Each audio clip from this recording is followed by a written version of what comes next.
Hey there, good afternoon. I'm not in Asia anymore. Today is January 23rd, 2024. It is currently about 53 degrees Fahrenheit. That is 11 degrees Celsius. Chilly, but not crazy cold here in Oregon. Typical Oregon weather, chilly, cloudy, kind of gray, no leaves on the trees. Last week, there was a major snow and ice storm and it was all locked up. The city's, kind of shut down, ice on the roads, etc. So the weather has improved since I arrived just yesterday morning. So my last video was in Macao, China. That was like 3 days ago. I booked that flight very last minute, literally the day before I caught the flight. I will explain all that in the course of this video. That is the point of this video. As for what I am doing in Salem, Oregon, of all places, I'm sure that many of you will know that I have a car, a Honda CRV 2000, which I park at my friend Eric's house here in Salem while I'm gone traveling. Eric is an old friend, my roommate in Fairbanks, Alaska, going back to 1990, right after my first backpacking trip to Europe that summer, and then I went to university in Alaska. I won't get lost on that whole story, but Eric has been living here for many years, and he is kind enough to watch my vehicle while I'm going around the world, which I just did, literally all the way around the world, 22 countries. It is good to be back, sort of home. I don't have a home, but back in my home country. Just starting to sprinkle a little bit, so we'll see how this goes. So the reason that I'm at the Honda dealership is my car was sitting for 8 months, and then when I got back, then I took it into a oil change place to have them change the oil, check fluids, and check the battery, etc. And then I wanted them to check the brakes, but they don't do that at oil change places. And so I made an appointment here, and then once they do that, that'll be done within, 30 minutes, unless it needs brakes, and then it's going to take longer, of course. But I am going out to Brighton Bush Hot Springs, which is an hour's drive east of here in Oregon, into the forests towards the Cascade Mountains. Really awesome place, one of my favorite places in the world to just relax, which I need after 8 months of very, very intensive traveling. And so that is kind of what this video is about. Specifically, it is about the past few days, but basically I just decided I was done with this trip. I could have traveled more. I had a flight booked to Manila, Philippines from Macao, which I actually took, and I will get to that. And then I had another flight booked, already reserved on Expedia.com, from Manila to Boracay for the next day. That flight I also booked the same day that I ended up changing my mind and booking the long distance flight over the Pacific. But the flight to Boracay I booked on Expedia, and I had the 24-hour free cancellation option. And so I was still trying to make up my mind. I decided to go ahead and book that flight since it had the 24-hour cancellation option, while I considered my options. Just like through that morning. So I booked that flight and then was thinking about everything that was going to be involved in the coming travels after Boracay, because I was planning to head back And so I was thinking about the flight to Boracay, the flight to Manila, and then getting over the Pacific. And I just decided that, you know what, I don't want any more flights than I have to take at this point. I've done lots of beaches. Boracay sounded absolutely beautiful, but I was just ready to get back here, and I had things to do. And so I canceled that flight. There was a decent priced flight. I mean, for flying over the Pacific, it's never cheap. But $800 from Manila, Philippines to San Francisco layover for 2 hours, and then another flight to Portland, Oregon, here just north of Salem, an hour away. So all of that was $800, and then I had that other flight already booked for like, I think $160 from Macao to Manila. And then the other flight was the next day. And so I got my money back on the Expedia flight to Boracay, and then booked that other flight, and then booked my accommodation in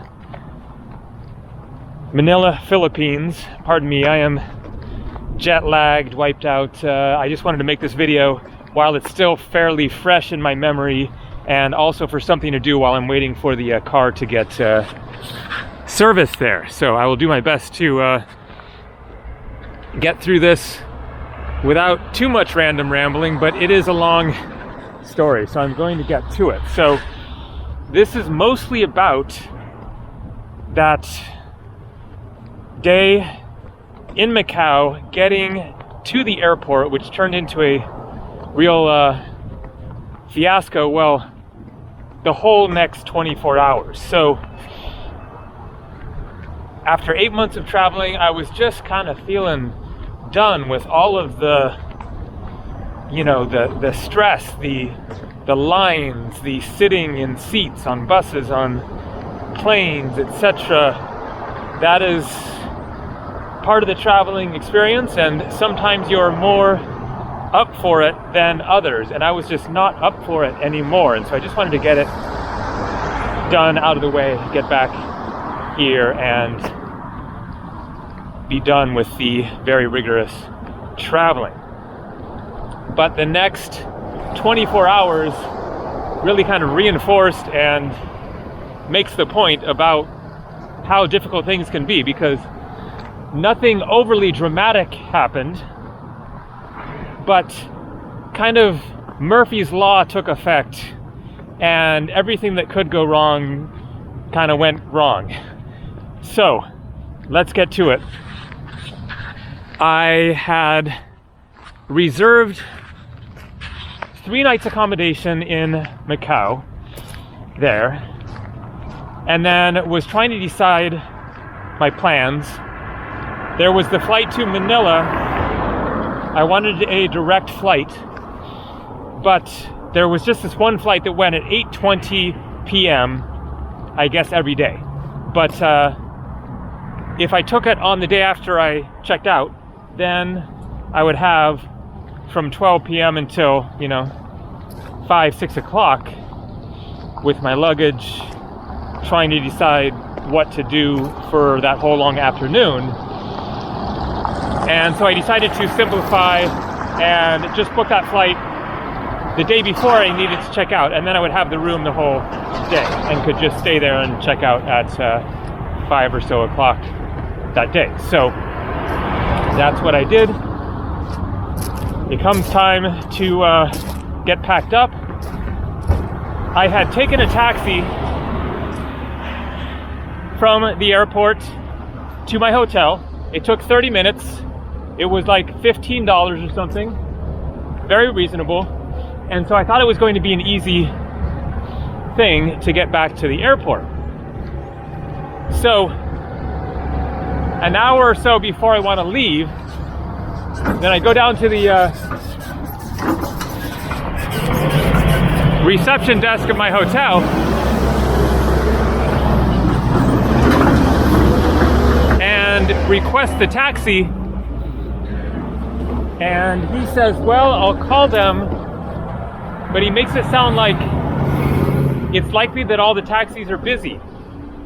I just realized something that somebody posted in a comment below the video that might answer this question. So I'll get to that in a second. But he calls the taxi and says, I'll tell you in 30 minutes or whatever. And then I go back to my room. He calls me later and says, no taxis. You should take the bus. And so I'm kind of mystified, like Macau, China, the super high-tech city, and there's no taxis available to take someone to the airport? How is that possible? I just realized that somebody posted a comment about why my room was so expensive, 115 bucks for that room. And they said that there was like a music festival, something related to a TV show, something like that. It was a massive event, and so there were tons of people in the city that had driven up hotel prices. Maybe that explains why there were no taxis available. So anyways, whatever the reason, then he said there's a bus just down a block away from the hotel, a bus stop, and you can just take, it's just a city bus that will take you straight to the airport. And he tells me it's called the MTR4. Interesting, well, sort of interesting neighborhood here. Not as interesting as Macau, but you're getting a little taste of Oregon. We have like the auto dump up ahead. So I get all packed up, check out, walk down to the bus stop, and just as I'm walking up to the bus stop, I see the MTR4 bus just pulling up. There's lots of people there. And so I'm thinking, okay, perfect. I go to get on the bus and tell the bus driver I'm going to the airport, or I say, airport, just to confirm that he's going there. And it wasn't clear how good his English was, if he fully understood me or not. But he holds up his hand and he's basically saying, no, this is not the bus. And so I'm confused for a second. The hotel guy just told me MRT4, that's what it said. And I'm now not quite sure if this is a miscommunication. He didn't understand what I said or what. And so I'm not quite sure what to do. I think I asked him again and he kind of made it clear, no, this is not the airport. His English wasn't good enough to say this is the wrong bus or which bus or anything. He was just saying no. And so I get off, and then I guess a lady saw that interaction who spoke English, and she says, no, you need to take the 36 bus. And so I say, okay. And so I'm waiting for the 36, but then within just a few seconds, then somehow another guy gets involved who also speaks English, and then he says it's the 26. So now it's all kind of discombobulated, who's right here? What's going on? This guy speaks quite good English, and so I'm talking with him, and he pulls out his phone and he's scrolling and checking the bus stops, and he's saying it's going to be 20 bus stops to the airport. He seems to know what he's talking about, and so I'm taking his word for being accurate. But it ends up being quite a long wait for the 26 bus, and so now I'm starting to get a little stressed out. I have no other options. Oh, so another option is to flag down a taxi. I try to flag down taxis and they're all full. And so finally the bus comes, the 26, and I get on and confirm, sure enough, it is going to the airport. Now I don't really know how long it's going to take, and so I'm just getting a little on edge with things when I thought that this was going to be a quick and easy 30-minute ride to the airport. And so this bus winds around a fair amount, but it is heading in the general direction of the airport. It takes 45 minutes to an hour. I have plenty of time, and so we get to the airport. I get checked in for the flight, go through security. I'm doing fine on time. Not as much time as I thought I was going to have when I thought that I was just going to take a taxi straight there, but still, I'm, fine with time. I'm getting hungry, and so I go to this place to get some local food. Okay, I just got a phone call. Let me grab that, see who that is, and then keep going. And so I basically have just enough time to get something quick and munch and get to the gate. So I go to this place serving local food and get some noodle soup and some dumplings. And I'm watching the time closely.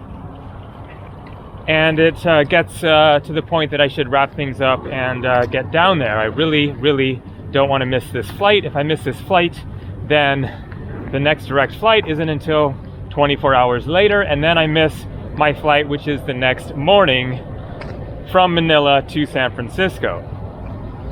And so it's going to be a whole mess. So I am supposed to get to gate number 8. I had checked the board after finishing my dinner there. I checked the board again, and it says gate number 8. And so I go down there, and there's kind of nobody around. There are people sitting in chairs, but no workers seem to be attending the gate there. And then I see one guy sitting in a chair, and so I go up to him and say, "This is the flight to Manila on Air Asia?" And he says yes. And so I say, okay, well, I guess, it's going to be another 15 minutes or whatever until they get going. And so I wander away from there, and I might have been going to check the board again, but I was thinking, okay, I have a little time. Maybe I'll go buy some snacks or something like that. But in my mind, I was thinking, okay, well, we got time to kill here, so no big hurry.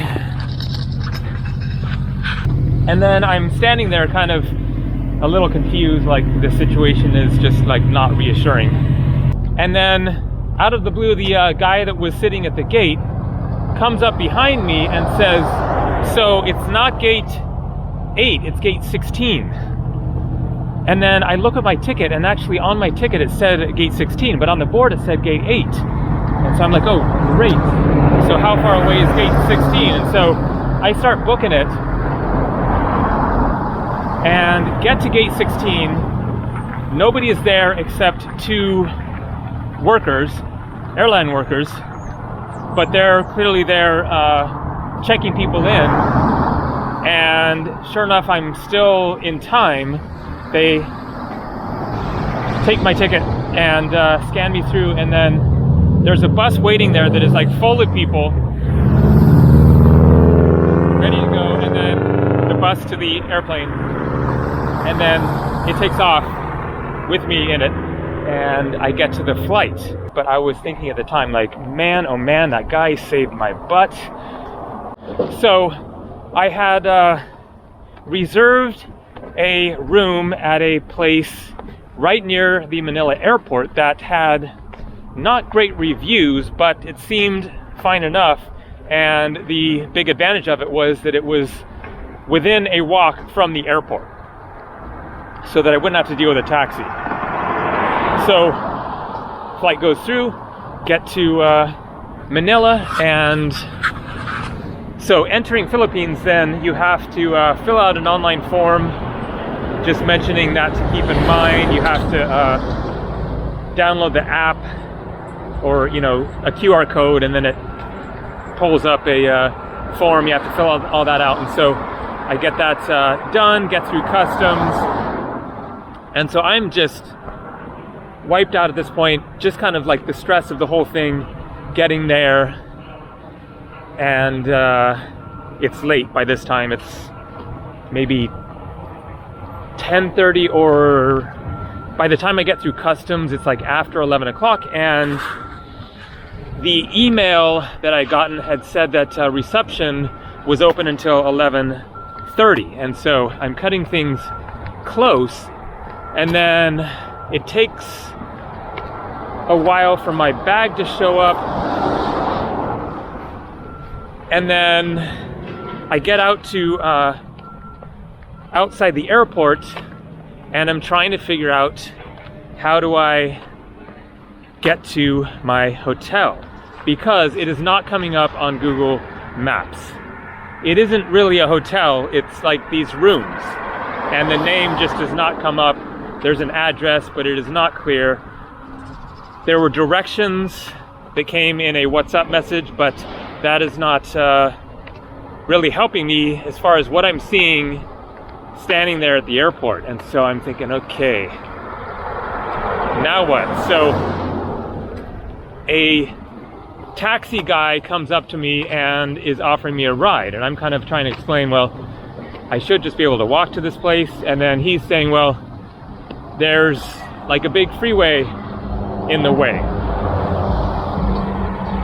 And so he offers me a ride for 2,800 Philippine pesos. Now the first problem is I have no pesos, because I thought I wasn't going to need to get a taxi, and that I just would not need any cash at all for the Philippines. My flight is the next morning. But maybe this is what I'm going to have to do. I am unfamiliar with the exchange rates for the Philippines peso, and so I check online, 50 bucks, 2,800 pesos. So I say, no thanks. And then another guy comes up to me and he's offering a ride for 1,000 pesos. That is like $17, $18. I try to haggle him down. He's stuck at 1,000. I say to him, you know, my place is supposed to be a walk away. And he's saying the same thing, like, oh, well, there's all this stuff in the way. And then I see this walkway, and I say, oh, well, what about that walkway? And he looks up at it, and he says, no, it's closed now, because it's, you know, after 11 o'clock. And so I'm thinking, what to do here? Do I try to go back into the airport and try to get to that walkway? Or is that going to be a waste of time, and then I have to come back down? And then this guy is offering me a much better price than the other guy, so maybe I should take advantage of it. And so I'm thinking, okay, let's just go with the 18 bucks, but then I have no pesos. The guy charging $50 could have taken a credit card, but this guy couldn't take a credit card. And so I say, okay, wait a minute, I'm going to go to an ATM inside the airport and get some cash and then come right back. But then he says, well, to go into the airport, you're going to have to go back through security. There's a security just to get into the airport. And I'm like, oh, great, okay, now what? And so he then says, well, the taxi guy will take you to an ATM along the way. And so I say, okay, let's just do that. But then the problem is we still don't know where this place is, because it isn't coming up on Google. They don't know where it is. And so I just get in the taxi, and then we go looking for an ATM. That turns into a whole time suck. He's having a hard time finding an ATM. He's like driving really, really slowly, like expecting to just kind of come across one. And then I look on my phone and I'm trying to explain to him where they are, but then he's not really listening. His English is pretty good, but he was just kind of like, I don't know, trying to do it himself or something. Anyways, finally we get to an ATM. I pull out 3,000 pesos just to make sure that I got something extra in case I need to pay for a taxi in the morning or whatever. And so then we go on the hunt for the place, and that's a whole thing. So it's within this security zone. So finally we kind of narrow it down based on the address, and then get to a security guard there, and he doesn't really confirm that that's the place, but he says go on through, and then we get to another place. There's a building, and we've kind of figured out this has got to be it. This is kind of the only place that it could be. And so I just tell him, you know, I'll deal with it, pay him, let him go. And then there's a building and a security guard. It's a big building with a security guard at a desk in the bottom floor. And so I go inside there. He does speak English. I show him my email with the reservation. Still, it's not really confirmed if I'm at the right place or what. And then he makes a phone call, and like it takes some time, and I'm waiting, and then finally he gets back to me and says 5Q. And I'm like, okay, like, do I need a key or what? And he says, no, just go to 5Q and the door is open. And so I go to the elevator, go up to the 5th floor, go to room Q. Sure enough, door opens, boom, I'm in. There's a key on the table in there. It said perfectly fine room. So mission accomplished in that regard. I get some sleep, not much, because my flight is at 10 in the morning, but it's an international flight. You got to get there 3 hours early. By the time all this has transpired, it is after midnight. And then I'm not sure what's going to happen the next day. Getting back to the airport, if that's going to be a problem, like it was finding my room, but I figure it must be easier to find the airport when everybody knows where the airport is. So I get up the next morning, get packed, go down the elevator, same security guard there, and ask him, can I just walk to the airport? And he says, yes, go to the security guard outside and he will direct you. I go there, he says, go down. He kind of just points in that direction towards the airport. I walk that way. Again, there's the freeway in the way, but then I can see the overpass. I managed to figure out how to get there. You have to go around, go into a back entryway.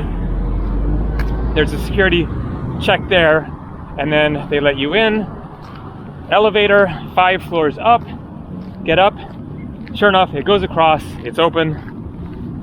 And so when I get to the other side, there's another security lady there, and I ask her, does this ever close or is it open all night? She says, it's open all night. So the guy the night before was lying to me about it being closed. But what you're gonna do when you're standing there with all your stuff, wondering what's going to be a waste of time, what's the quickest way to get to your room and get to sleep. So anyways, cost me $20 or whatever extra and some time, but I'm in to the airport. So I have plenty of time. I need to change cash, get that done. And so I get to the check-in line for my flight. It is with United to San Francisco, and again, another United flight from there to Portland. And I am at the beginning of the line. A guy comes up to me and asks various questions, a worker for the airline, like security type of questions. And he asks to look at my passport and then hands it back to me. And then I'm standing there in line, and the point of this is a little lesson. So I'm standing there and then notice a sticker on the back of the passport. I hadn't noticed him put the sticker on the back of the passport, and so I was thinking, is this from yesterday's flight? And so I'm considering taking it off, but fortunately I asked somebody first, was this what you put on here? Or do I not need this? And she says, that's your security check and you're going to need that to get through security. So just a lesson there, because this comes up again later in a minute. So with stuff like that, you want to double check if you have some sort of slip of paper or sticker or whatever, and there's any chance that it could be related to getting through customs, security, whatever, then hold on to it, you know, confirm, whatever. And so luckily I didn't take that off, because otherwise, after checking my bag, getting my boarding pass, at some point, then someone would have said, where's the sticker? And it wouldn't be there. And who knows what would happen, but quite possible I would have had to go back and answer questions again or something, and so that could have been a problem. Fortunately, it was not. Back at the Honda dealership, my car should be ready soon, although this is just the checking the brakes. So hopefully I don't need to get brakes, otherwise I'm going to be here a while. But hopefully all goes smooth here and I can get out of here and get to the hot springs before it gets dark. We'll see, but let's wrap this up. So things go smooth with this flight. It leaves on time, long 12-hour flight over the Pacific, and then I land in San Francisco. And so here's the other little lesson to keep in mind when it comes to not throwing out stuff that you might need. So I had an hour and 48 minute layover, I believe, which kind of sounded like plenty of time, but then I have to go through customs in the US. And then I'm thinking, because I have to get my baggage again, it isn't checked through to Portland.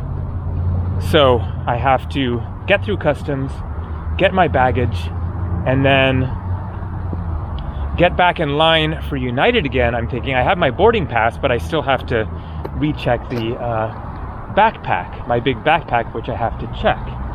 It's too big, and I have stuff in there, my pocket knife and shampoo and stuff like that that can't be taken as a carry-on. And so we land. The line through customs is short, so that all goes quickly. But then when it gets to waiting for my backpack to arrive, it takes a long time. So there were so many bags coming off of the baggage, chute to the carousel that it gets all clogged up.